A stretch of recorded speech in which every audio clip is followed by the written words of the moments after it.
கன்னி ராசிக்கான தமிழ் புத்தாண்டு பலன்கள். விகாரி வருடம் தமிழ் புத்தாண்டு பிறக்கும் பொழுதே உங்கள் ராசிக்கு 4ஆம் இடமான சுகஸ்தானத்தில் சனி, கேது, வியாழன் ஆகிய 3 கிரகங்களும் சஞ்சரிக்கின்றார்கள். அர்த்தாஷ்டம குரு, அர்த்தாஷ்டம கேது, அர்த்தாஷ்டம சனி ஆகிய 3 கிரகங்களும் 4ஆம் இடத்தில் சஞ்சரிப்பதால் ஆண்டு முழுவதும் கூடுதல் கவனத்துடன் செயல்படுவது நல்லது. சனியின் ஆதிக்கம் மேலோங்கி இருப்பதால் எந்த காரியத்தையும் தொடங்கும் முன் ஒரு கணம் சிந்திப்பது நல்லது. விரயங்களை சுப விரயங்களாக மாற்றிக்கொள்ளுங்கள். மருத்துவ செலவுகள் மனக்கலக்கத்தை தரும். இடமாற்றம், வீடு மாற்றம், நாடு மாற்றம், உத்தியோக மாற்றம், ஊர் மாற்றம், வாகன மாற்றம் போன்றவற்றில் ஏதேனும் ஒரு மாற்றத்தை நீங்கள் சந்தித்தே ஆக வேண்டும்.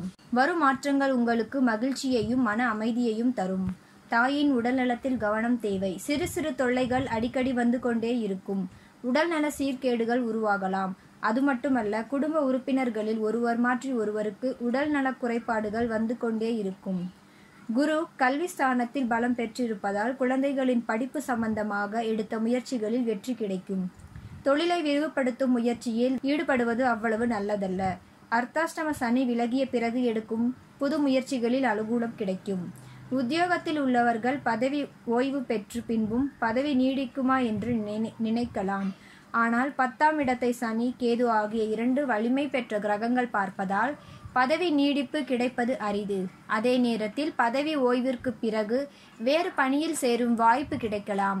வாகனங்கள் வைத்திருப்பவர்கள் அதை மாற்றம் செய்ய முன் வருவது நல்லது. தைரிய ஸ்தானாதிபதி செவ்வாய் வருட தொடக்கத்தில் 9ஆம் இடத்தில் சஞ்சரித்தபடியே தன்னுடைய ஸ்தானத்தை பார்ப்பதால் தைரியமும் தன்னம்பிக்கையும் உங்கள் முன்னேற்றத்திற்கு மூல காரணமாக அமையும். 10இல் ராகு இருப்பது ஒரு வழிக்கு நன்மைதான். பழைய தொழிலில் இருந்து விடுபட்டு புதிய தொழிலுக்கு மாறும் யோகம் ஒரு சிலருக்கு உண்டு. உழைப்புக்கேற்ற பலன் கிடைக்கவில்லையே என்று ஆதங்கப்படுவீர்கள். அதன் விளைவாக விருப்ப ஓய்வில் வெளிவந்து வேறு தொழில் தொடங்கும் முயற்சியில் ஆர்வம் காட்டுவீர்கள். விரையாதிபதி சூரியன் 8இல் இருப்பதால் விரயத்துக்கேற்ற வரவு வந்து கொண்டே இருக்கும். கையில் காசு பணம் இல்லையே என்று கவலைப்படாமல் காரியங்களை தொடங்கினால் நண்பர்கள் கை கொடுத்து உதவுவர். அரசியல் மற்றும் பொது நலத்தில் இருப்பவர்களுக்கு கேட்ட பதவிகள் கிடைப்பது அரிது. அதே நேரத்தில் கிடைத்த பதவியை தக்க வைத்துக் கொள்ள முயற்சிப்பீர்கள். 14/4/2019 முதல் 17/5/2019 வரை, 28/10/2019 முதல் 13/4/2020 வரை. இக்காலத்தில் குருவின் பார்வை 8, 10, 12 ஆகிய இடங்களில் பதிகின்றது. எத்தனை கிரகங்கள் பார்த்தாலும் குருவின் பார்வைக்கு தான் பலன் அதிகம். அங்கனம் குரு 8ஆம் இடத்தை பார்ப்பதால் தொழிலில் இதுவரை ஏற்பட்ட இழப்புகளை ஈடு செய்ய புதிய வாய்ப்புகள் வந்து சேரும்.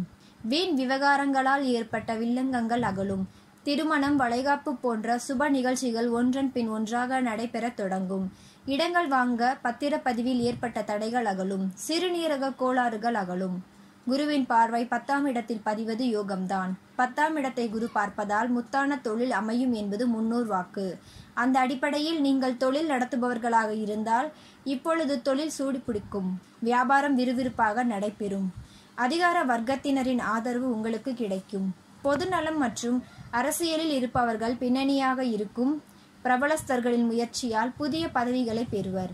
தனியார் துறையில் பணிபுரிபவர்கள் சுய ஜாதகம் பலம் பெற்றிருந்தால் இப்பொழுது அவர்களுக்கு அரசு பணி கிடைக்கும் வாய்ப்பு உள்ளது. குருவின் பார்வை 12ஆம் இடத்தில் பதிவதால் பயண வாய்ப்புகள் அதிகரிக்கும். ஓய்வில்லாமல் உழைப்பீர்கள். நேரத்திற்கு சாப்பிட முடியாமல் நிகழ்கால தேவைகளை பூர்த்தி செய்து கொள்ள பயணம் செய்து கொண்டே இருக்க வேண்டிய நிர்பந்தம் ஏற்படுகின்றது என்று கவலை தூக்கும். அதற்குரிய விதத்தில் பலன்களும் உங்களுக்கு கிடைக்கும். வெளிநாடு சென்று பணிபுரிய விரும்புபவர்களுக்கு அங்கிருந்து அழைப்புகள் வரலாம். பொதுவாகவே சுப விரயங்கள் அதிகரிக்கும் நேரம் இது. புத்திர பேருக்காக காத்திருப்பவர்களுக்கு அது கைகூடும். விலகிச் சென்ற உடன்பிறப்புகள் விரும்பி வந்து இணைவார்கள். பூர்வீக சொத்துக்களால் லாபம் உண்டு. 18/5/2019 முதல் 28/10/2019 வரை. இக்காலத்தில் குரு பகவான் வக்கர இயக்கத்தில் சஞ்சரிக்கின்றார். குறிப்பாக 7/8/2019 வரை வக்கர இயக்கத்திலும் பிறகு வக்கர நிவர்த்தியாகி விருச்சகத்திற்கு உள்ளேயே உலா வருகின்றார். இதன் பலனாக நிறைய மாற்றங்கள் உங்களுக்கு வந்து சேரப் போகின்றது. விருச்சகத்தில் சஞ்சரிக்கும் குருவின் பார்வை உங்கள் ராசிக்கு 7, 9, 11 ஆகிய இடங்களில் பதிவாகின்றது. எனவே அந்த இடங்கள் எல்லாம் புனிதமடைகின்றன. பல மாதங்களாக வரன்கள் வாயில் தேடி வந்தும் ஒன்று கூட பொருந்தவில்லையே, வீட்டில் எப்பொழுதுதான் கெட்டி மேளம் கொட்டும் வாய்ப்பு கைகூடும் என்று நினைத்தவர்களுக்கு இப்பொழுது மகிழ்ச்சி அளிக்கும் விதத்தில் வரும் ஜாதகம் எல்லாம் பொருத்தமளிக்கும் விதத்தில் இருக்கப் போகின்றது.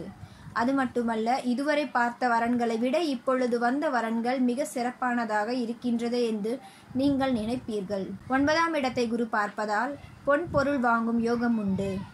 தந்தை வழியில் ஏதேனும் உதவிகள் கேட்டு இதுவரை உங்களுக்கு அமையாமல் இருந்தால் அது உங்களுக்கு இப்பொழுது அமையும். மற்ற சகோதரர்களிடம் காட்டுகிற பாசத்தை காட்டிலும் பெற்றோர்கள் உங்களிடம் பாசம் அதிகம் காட்டுவர். அது மட்டுமல்லாமல் தொழிலுக்காக நீங்கள் உதவி கேட்டால் கூட அதையும் செய்ய முன்வருவர். பூர்வீக சொத்துக்களை பிரிப்பதில் இருந்த தடைகள் அகலும். பஞ்சாயத்துக்கள் சாதகமாக முடியும். குருவின் பார்வை 11ஆம் இடத்தில் பதிவதால் தொழிலில் லாபம் எதிர்பார்த்ததை காட்டிலும் கூடுதலாகவே கிடைக்கும். வசூலாகாத பாக்கிகள் வசூலாகும். வாங்கல் கொடுக்கல்களில் இருந்த மந்த நிலை மாறும். பணிபுரிபவர்களுக்கு பணி நிரந்தரம் பற்றிய தகவல் வந்து சேரும். பணியிலிருந்து விடுபட்டவர்களுக்கு மீண்டும் பணியில் சேரும் வாய்ப்பும் கைகூடும். ஆண்டு முழுவதும் சனி பகவான் 4ஆம் இடத்தில் சஞ்சரிக்கின்றார். அர்த்தாஷ்டம சனியாக உலா வருகின்றார். இடையில் 8/5/2019 முதல் 3/9/2019 வரை தனுசு ராசியிலேயே வக்கரம் பெறுகின்றார். சனியின் பார்வை உங்கள் ராசியின் மீது பதிகின்றது. 6, 10 ஆகிய இடங்களிலும் பதிகின்றது. எனவே மறைமுக எதிர்ப்புகள் விலகும். மனக்கசப்புகள் மாறும். முக்கிய பொறுப்புகளில் உள்ளவர்களுக்கு பதவி மாற்றங்கள் உருவாகலாம். சனியின் வக்கர காலத்தில் பிள்ளைகள் வழியில் பிரச்சனைகள் ஏற்பட்டு அகலும். விரயங்கள் கூடுதலாக கிடைக்கும். உங்கள் ராசிக்கு 10ஆம் இடத்தில் ராகுவும் 4ஆம் இடத்தில் கேதுவும் சஞ்சரிக்கின்றார்கள். அந்த அடிப்படையில் ராகு இருப்பதால் தொழில் முன்னேற்றம் உண்டு. வர்த்தகத்தில் வளர்ச்சி ஏற்படும். பங்கு வர்த்தகமும் ரியல் எஸ்டேட் போன்ற துறைகளில் இருப்பவர்களுக்கு சீரான லாபமும் சிறப்பான முன்னேற்றமும் கிடைக்கும். வேலை சுமை கூடினாலும் கூட பணிபுரியும் இடத்தில் உங்கள் திறமைக்கு அங்கீகாரம் கிடைக்கும். சுகஸ்தானத்தில் கேது இருப்பதால் எலும்பு நரம்பு சம்பந்தப்பட்ட வகையில் வலி வந்து நீங்கும். வழிபாடுகள்: பிரதோஷ நேரத்தில் விரதம் இருந்து நந்தியம் பெருமானை வழிபட்டு வருவது நல்லது. நாக கவசம் பாடி ராகு கேதுகளை வழிபடுவதன் மூலம் தேக நலனும் சீராகும். திடீர் திருப்பங்களும் ஏற்படும். பெண்களுக்கான பலன்கள்: கன்னி ராசியில் பிறந்த பெண்களுக்கு இந்த புத்தாண்டில் வரவும் செலவும் சமமாகவே இருக்கும். பண நெருக்கடிகள் ஏற்பட்டாலும் எதிர்பாராத விதத்தில் வரவு உண்டாகி தேவைகளை பூர்த்தியாக்கும். ஆரோக்கியத்தில் மட்டும் அதிக அக்கறை செலுத்தக்கூடிய சூழ்நிலை உருவாகும். கணவன் மனைவிக்குள் சிறு சிறு கருத்து வேறுபாடுகள் தோன்றி மறையும்.